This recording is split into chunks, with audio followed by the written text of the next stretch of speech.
You're not going to get any sweet voiceover jobs by sitting on your ass at home. Yeah, with 5 listeners on a shitty podcast. Yeah. Yeah. All right. You ready to do the show? I'm ready. Have we not been doing it so far? We have. This will probably end up on YouTube. Just go. Yeah.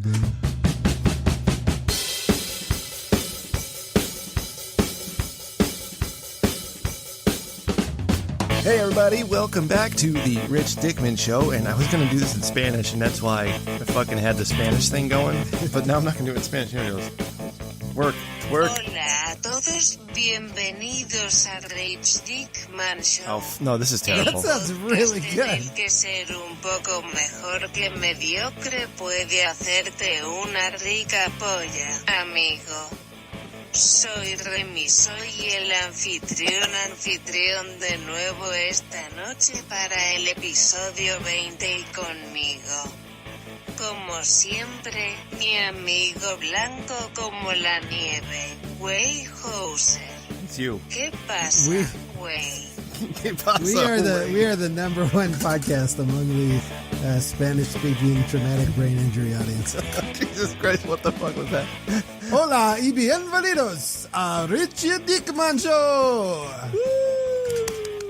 What is what are they going to Italy for? I assume it's some type of long simmering revenge plot on your dad's part from his like mafioso background. Does he got to go in there and settle some old debts?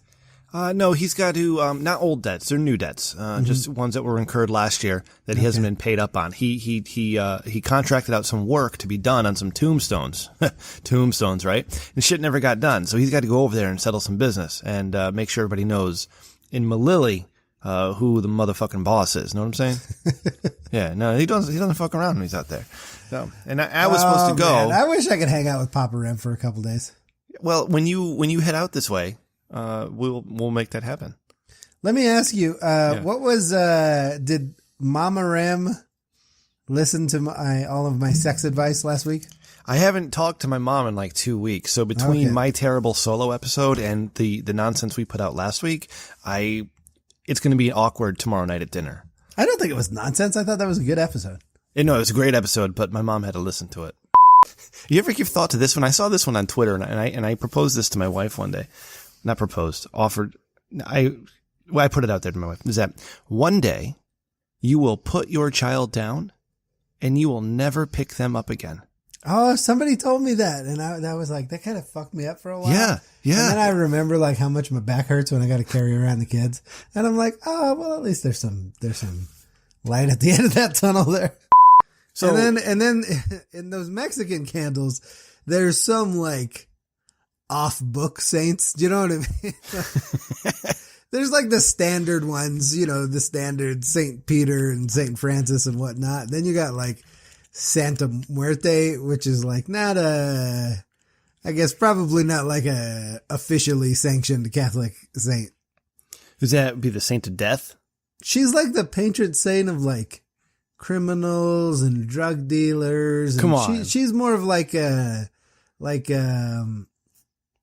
Santa Muerte is like a real give and take kind of saint. You know what I mean? Like you do stuff for Santa Muerte and she'll do stuff for you. Do you know what I mean? No, I don't. Tell me more.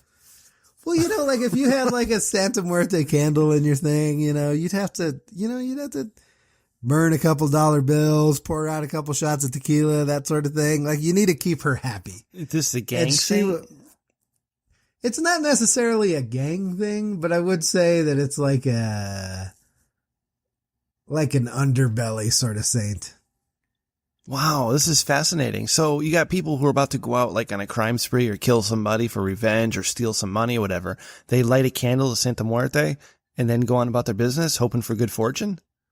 They would light a candle to Santa Muerte before they went on their like whatever to hopefully pray for their safety and for it to be a profitable enterprise. No shit. This is more fascinating than I thought it would be. I just wanted a quick answer to the question, but now. No, Santa Muerte is like a skeleton. She's like she's called La Flaca, which is like the skinny woman, but she's like a skeleton. Really? And she's often like a skeleton wearing a bridal dress made out of like dollar bills. Like you ought to Google Santa Muerte. It's an interesting rabbit hole to go down sometime. I don't know that there's any Santa Muerte feast because this is not like an above board sort of saint. Do you know what I mean? Like this is very like, don't do this.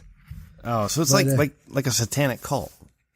Well, it's not satanic cult because it's essentially like within the Catholic tradition, but it's like maybe not necessarily that far away. Google Santa Muerte and you'll see some of her like traditional pictures. Mm-hmm. But yeah, it's an off the book saint. Santa Muerte. Let's see. Oh, I see. Oh, like God. Oftentimes, like sometimes the Catholic Church in Mexico will be like, hey, I know you guys know this already, but she's not a real saint. You guys shouldn't do that. That's not cool. And they're like, oh, yeah. Okay. And then they just do it. Oh, I feel like I've seen this in like a lot of Latin kings. Yeah. Oh, okay. I get it now. I didn't realize this was a real thing. I thought it was just like some dudes being edgy. No, this is like legitimate, like. No shit.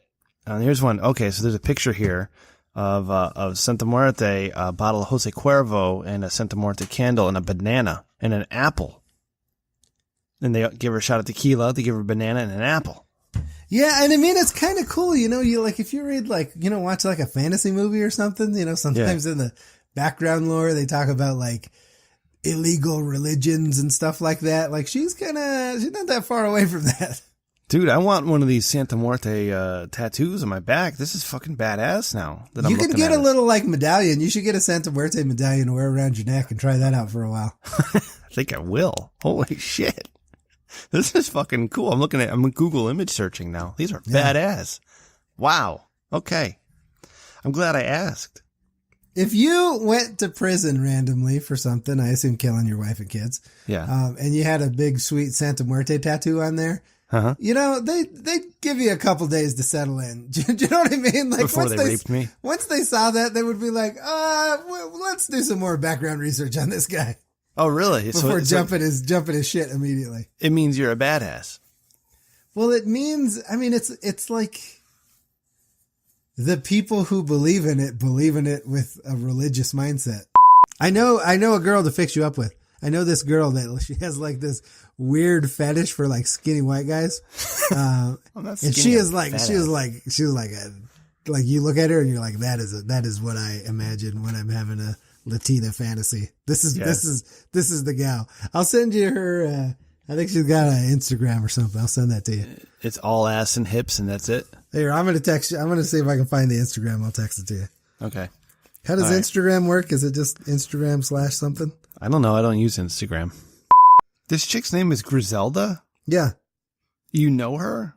Yeah. What? Like, how do you know her? Is she your buddy? I used to work with her.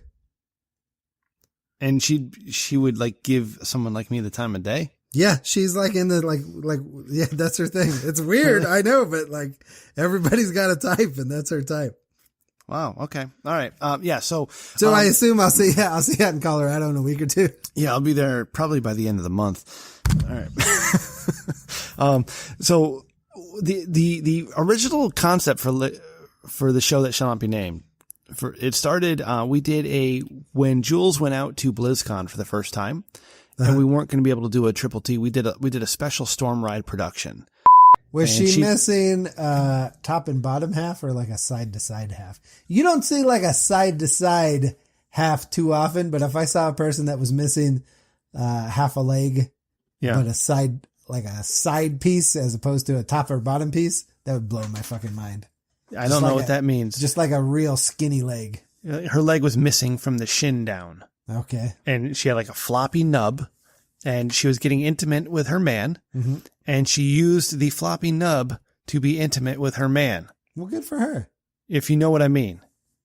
I guess I can imagine some scenarios. She became the man with her floppy nub. Okay. Yeah, there you go.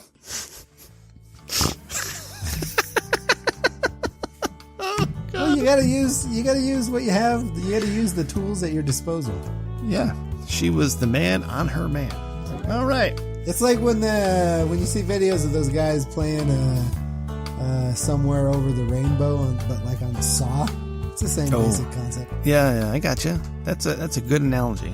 Thank you guys for listening so much to episode 20 of the Rich Dickman Show. We'll be back next week. Again, thank you to Smuggler's Notch Distillery for sponsoring tonight's episode with your fabulous libation.